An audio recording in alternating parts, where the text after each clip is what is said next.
დღემდე აქტუალურია კაცობრიობის პირვანდელი შეკითხვა, რომ პირველი ქათამი გაჩნდა თუ კვერცხი.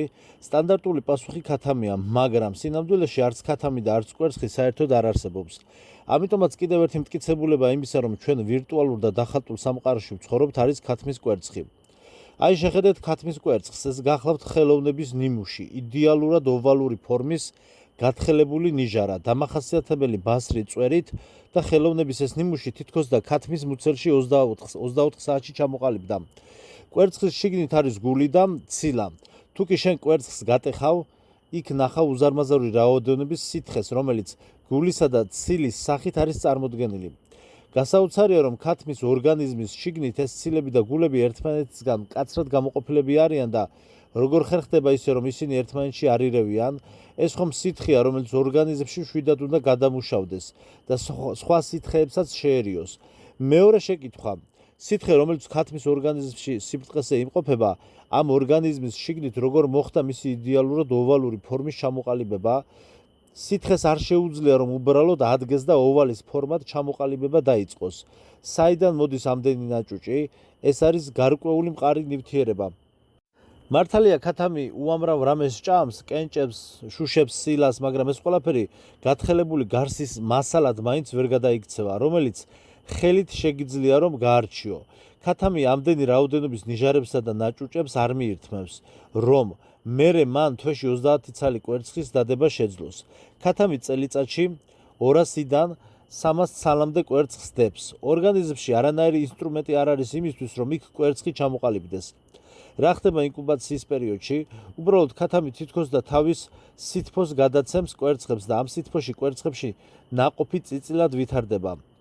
ანალოგიურ ფუნქციას ასრულებს ინკუბატორიც. უამრავ შეკითხვას აჩენს ქათმის განაყოფიერების პროცესი. რას უშვრება მამალი ქათამს, როცა მამალს არანაირი ორგანო არ გააჩნია იმისთვის, რომ მდედრს სპერმა გადასცეს? საკმაოდ აშკარაა, რომ კვერცხი ქათმის ორგანიზმში არ ყალიბდება, იგი იხატება მატრიცაში, ანუ მისი ვირტუალური ნახატი იქმნება ზუსტად იმ მომენტში, როცა ქათამი კვერცხს დებს.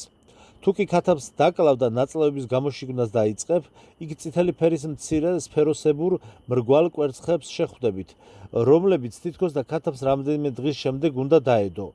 ამ ყველაფერს მატრიცა ხატავს იმისთვის, რომ პირველ რიგში ადამიანი დიდი რაოდენობის მარტივად ხელმისაწვდომი პროდუქტებით უზრუნველყოს. მეორე მიზეზი ის არის, რომ კვერცხს იყენებენ, რათა იმიტაციაში ახალი პერსონაჟები შემოვიდნენ.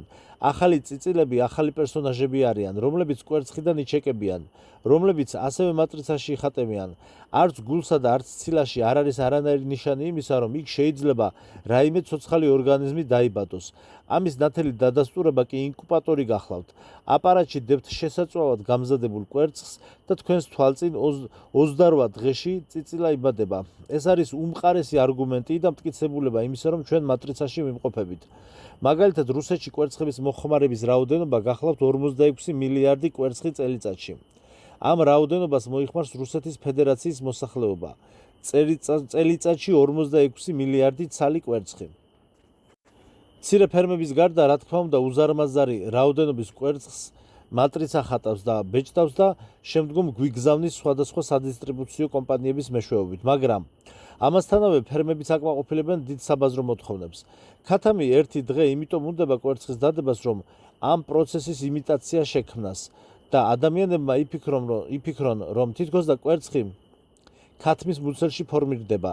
სინამდვილეში კი მატრიცა შეუძლია, რომ ამავე ქათმის მეშვეობით უსასრულო რაოდენობის კვერცხები დაშტამპოს, ანუ ქათამი დაჯდება საბუდარში და კვერცხის დების შეუწყვეტელ პროცესს დაიწყებს.